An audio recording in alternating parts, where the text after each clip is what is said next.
his own song, you know. What's happening with Ted and the EBU then? Because he's rated number 2, but...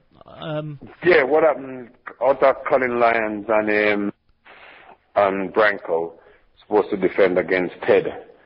You know, Ted is, because he gave it up, you know, so the winner supposed to defend against Ted, you know.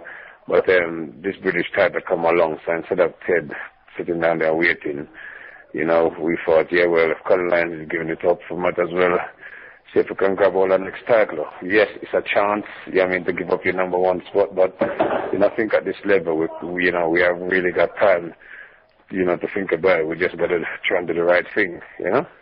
So Ted doesn't have to go through the sports networks, Suleiman and Baye to get to an EBU shot then? No, definitely not. James, are you looking after any other lads? How's Ida Curti doing? Ida Curti, he's taking a break, you know, and hopefully he'll be back at May the 16th at a dinner show at the Royal National, and Franklin Agobi will hopefully be topping the bill on that one. Is he one of yours?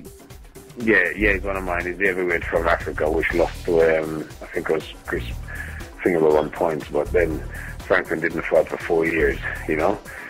So, you know, sometimes we have no choice in these matters. But yeah, he's back, and then he'll be back there, and hopefully somebody, I mean, get his confidence back and then start again.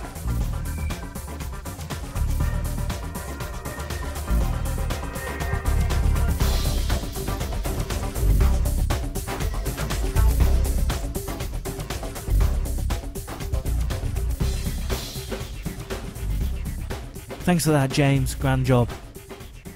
Moving straight along then, our very own Kevin Taylor managed to grab a word with fighter and actor extraordinaire, Manchester's own Stephen Bell.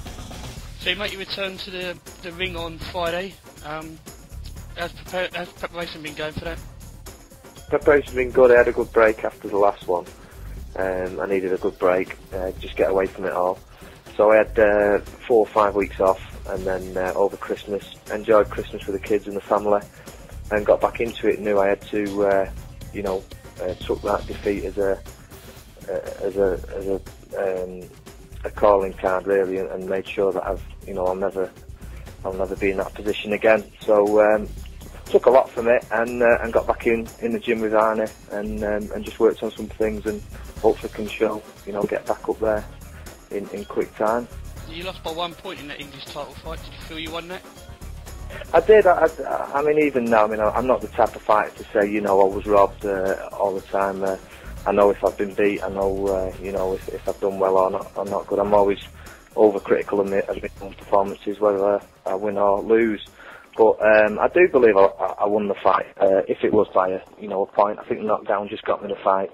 But you know, the fight was close in itself anyway. I think I let him come back in the middle rounds, and I honestly thought I'd won it by 1 point. But you can't start grumbling over that. That's in the past now. I've just got to look to the future. Is Femi somebody you'd like to have a rematch with, or do you think that's all good now? Yeah, I would. I mean, because I wouldn't like to, you know, finish my career knowing that, you know, he's defeating me. But I don't see the fight as a defeat anyway. But you know, I'd love to fight Femi again. He's a good lad, and he's a good boxer, and I know. I think I probably took him a bit too light, really, in that respect. Not to say that I didn't train for the fight. I did train for the fight, but I thought, you know, I'd have to beat him of him anyway, quite easy.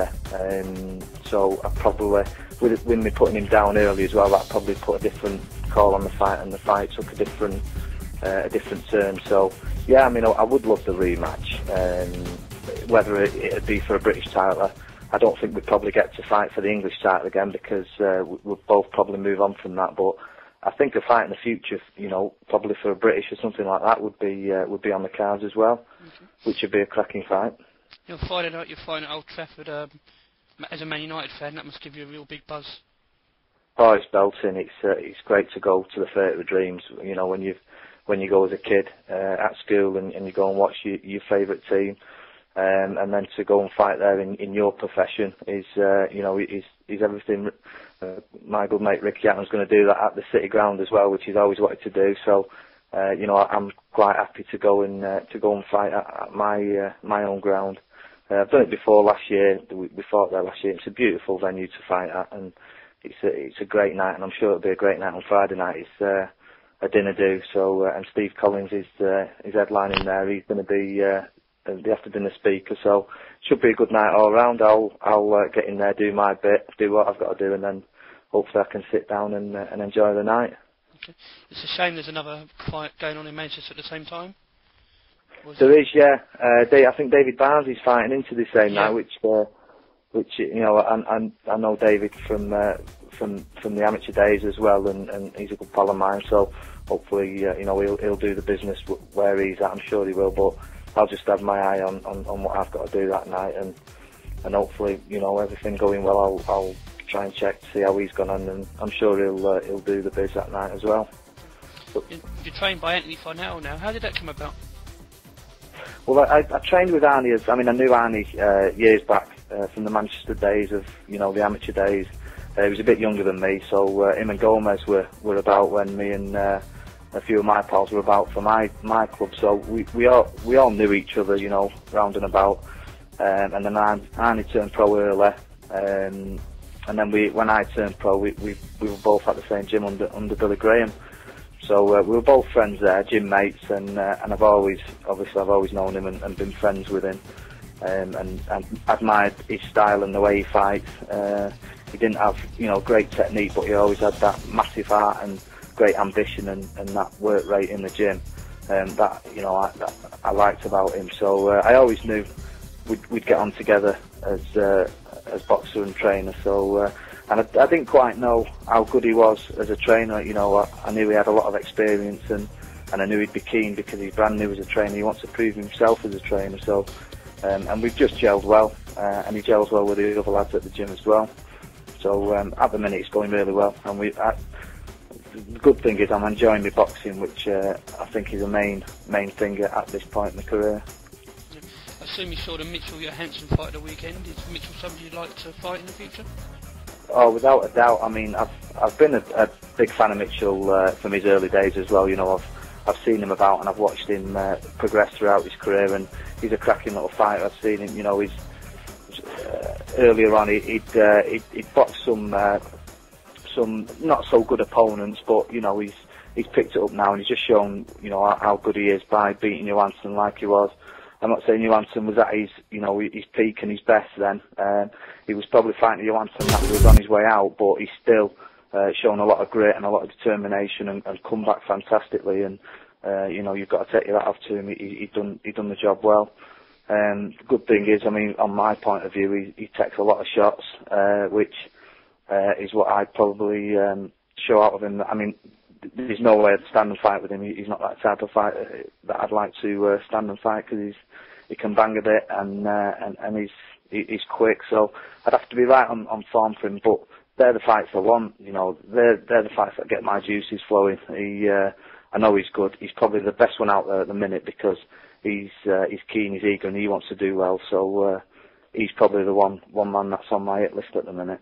Okay, and David Hay fought last weekend. He's a former teammate of yours in the England team, wasn't he? He was, yeah. I've known David for a few years, and you know, I always knew he'd do well because he's very one-set-minded. He knows what he wants to do, and he'll go on and do it. And I'm sure he'll go on and be a big name in the States for the heavyweights.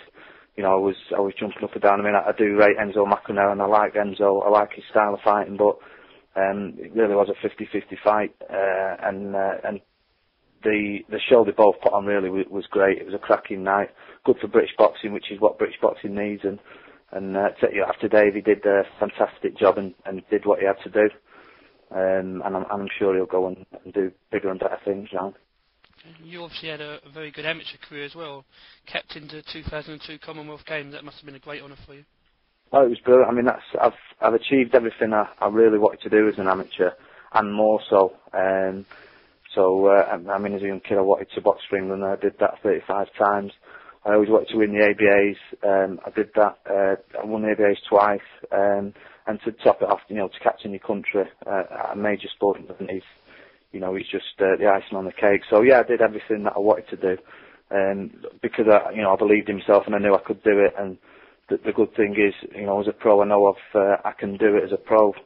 The one thing that I want to win is the British